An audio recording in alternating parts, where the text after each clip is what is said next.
hindi talaga kung pawis ng ating makeup pa naman ako. Pero anyway, hello guys! Welcome back to my channel. And today, i-share ko naman sa inyo ang aking skincare empties.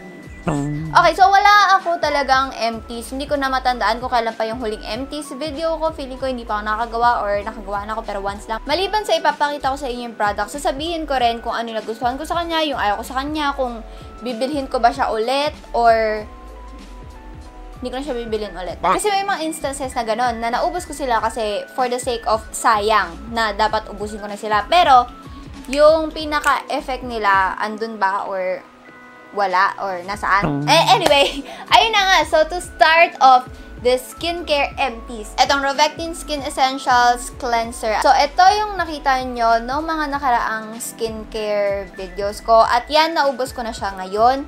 So, itong Rovectin, hindi pala siya 1,000 plus. Nasa 830 pesos lang ata siya sa Style Korean. So, itong product na to, medyo mabaho na siya. Kailangan mo masanay sa amoy niya, pero as ineffective siya sa akin. Guys, pasensya na, magaganyan ako na magaganyan kasi tinapat ko sa akin yung electric fan kasi ng init. So, ito kasi, hypoallergenic yung formula niya. So, any skin type siya, kahit sensitive skin ka, okay lang to sa'yo.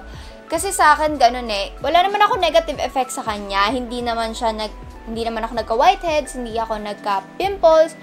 So, for me, na ako, tulad ko, acne-prone skin kasi ako. Oily acne-prone yung skin ko. Repurchase or not, baka hindi na. Kahit makuha ko siya ng free sa Style Korean, hindi ko na siya kukunin ulit. Kasi, kailangan ko na maghanap ng ibang cleansers na pwede kong mai-recommend sa inyo. Hindi ito convenient sa ating lahat. So, ayun, hindi ko siya ma-recommend. So, next one, ito, from Style Korean din. Pero I believe meron na ito sa mga, hindi ko lang alam, pero feeling ko available na to locally. Baka sa Shopee or Lazada, makahanap kayo. Pero ito yung Pyunkang Yul Mist Toner. At saka itong Pyunkang Yul Moist Serum. So, ayan, naubos ko na itong dalawang to. Ito, may laman to kasi yung nilagay ko dito, yung Thayer's na Witch Hazel. Yung nabibili sa Healthy Options. Ayun, yun yung bagong toner na ginagamit ko. Nilagay ko siya dito kasi hati kami ni Seti doon. Hati kami ni Seti. So, nasa kanya yung bote. Tapos ako, kumuha lang ako ng konti. Nilagay ko na lang dito since ubos naman na to. Ayun, sa halos sabay silang nawala. Ito, sobrang tagal na nito sa akin. Inabot to yung boteng ganito. Ito 200 ml. Ito, 100 ml, inabot to ng halos 3 buwan. 3 buwan mahigit sa akin. Ganun siya katagal gamitin.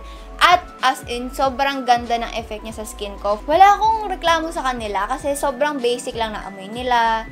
Hindi sila yung sobrang fragrant, wala silang amoy tea tree or something. Yung tipong mafe-feel mong safe ka dito sa skincare na to. Dewy, tingnan sa face. Ito kasi ginagamit ko 1 to 2 drops sa gabi, 2 drops kapag nag-makeup ako ng buong araw. Tapos, pag morning naman, hindi ko na ito ginagamit kasi nagsa-sunscreen na ako. Hindi kasi nag-work sa akin yung moisturizer plus sunscreen. Doon nagkaklag yung pores ko. So, ang ginagawa ko lang sa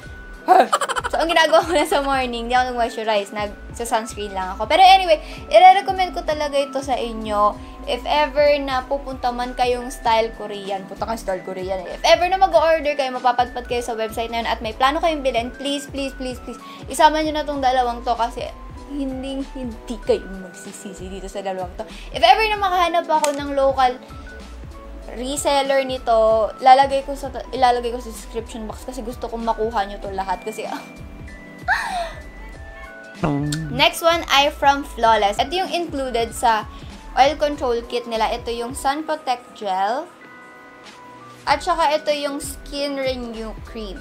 Ayan. So, pag bumili kayo ng oil control kit, itong dalawa na to, tapos meron pang oil control facial cleanser, yung parang soap lang, bar of soap, at saka yung toner. I'm not sure kung mabibili nyo to ng single lang sa Flawless. If ever na pwede, ilalagay ko yung price sa description box, don't worry. Magtatanong ako. Pero, ito kasi Skin Protect Gel. As in, ang ganda rin itong sunscreen na to. Kasi, maliban dito sa favorite kong Cell-Fusion C na sunscreen. Ito kasi gel type to ng sunscreen. So, lagyan mo lang konti, pea-size amount, lagay mo sa face mo. Pag naglagay ka rin ito, feeling mo naka-moisturizer ka na kasi ganun yung feel niya sa skin. Sobrang lambot. Ito, gagamitin mo to before ka matulog sa gabi. So, this is specifically for pigmented skin, pimple marks, fine lines, and wrinkles. Helps define and clarify the skin. Kahit nasabihin na maliit na jar lang siya, pero ang tagal din ito maggamit kasi a little goes a long way. Yun nga lang pagising mo, medyo oily ka. Ewan ko baka sa inyo hindi. Baka sa inyo hindi. Baka sa akin lang yun. Sa akin pagising ko dito, oily ng face ko. Pero wala naman yun against dito. Hindi naman siya katulad ng Laneige na ginagamit ko dati na kapag lumagpas na ng 8 hours, titigyawatin ka na talaga, magkaka-whiteheads ka na. Ito hindi naman. Yun lang yung napansin ko. Medyo oily lang pagising, pero nonetheless, hindi ko na patatagalin itong video na to. Last 2 items ko ay itong Snow Whitening Cream. Ayan. Ito yung for the face. Dapat na snow. Ito, ngayon ko lang siya naubos. Hindi ko kasi to ginamit sa face. Kailan ba ako nakipag-collab sa snow? Dating-dati pa, di ba? Parang last year. Last year ata, or last year. Di, ang tagal na nito sa akin. Pero anyway, ayun, doon ko siya nakuha nung nakipag-collab ako sa Snow Whitening dati. So, ngayon ko lang siya naubos finally. Ginamit ko lang kasi ito sa face ko for 2 weeks. Tapos, nag-iba na ako ng skincare. Yun kasi yung time na bago-bago ako ng skincare products na ginagamit. Kasi gusto ko talaga makahanap ng skincare na mag-work sa akin. Skincare products na mag-work sa akin. Ayun yun, nadamay siya doon. Kaya hindi ko to nagamit ng matagal. Mga 2 weeks lang. Tapos, narealize ko, so, lipat na ako. May nalaman akong bagong product na maganda, ganito, ganyan. So, yun yung ginamit ko. Hindi ko na to ginamit. Ginagamit ko to sa aking leki-leki. Ayan, may... Guys, may buhok ba yung kilikili? Hindi pa ako nakakapag-laser. Pasensya na tinaas ko. Ito kasi, ginagamit ko siya sa kilikili ko bago ako matulog sa gabi. 2 beses kasi ako naligo. So, pag gabi, dun ko siya ginagamit.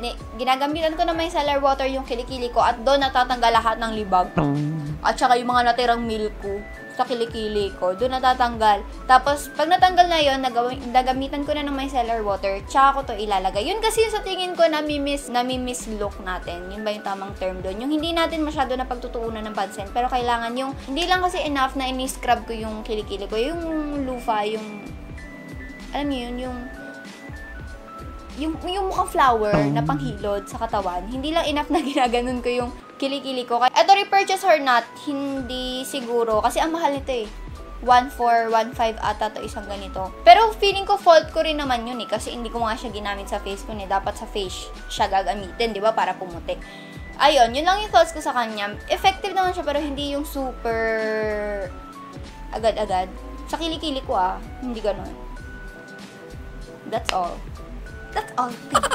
Ito palang dalawang to, repurchase or not. Actually, meron na ako nakasave na mga ganito dito. Meron ako doon. Ayan, bubuksan ko pa lang yung box. Tapos ito, meron ako maliliit. Pero hindi ko pa i-open yung maliliit na version nito. Kasi nga, ginagamit ko pa dito yung Thayers na Witch Hazel.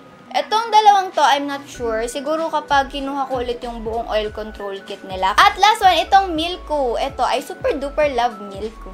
Ito na yung ginagamit ko ngayon sa kilikili ko. Sa kilikili ko lang, hindi ko siya nilalagay sa paas. Hindi naman yung ako. Yung kapatid ko lang. Anyway, ubos na itong Milku na to. Pero wait lang, kukunin ko. Meron akong bagong na laman sa Milku.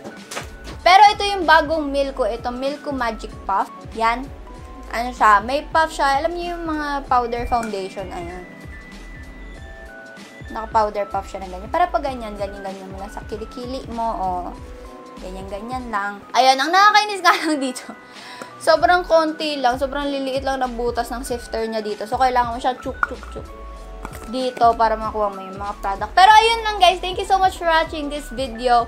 Thank you sa pag-click ng video na to. At thank you sa pakikinig sa mga reviews ko sa mga produktong ito. Thank you so much for watching this video. And don't forget to subscribe for more kalokohan kagagahan. And don't forget to like this video if you like it well. And I will see you on my next video. Bye!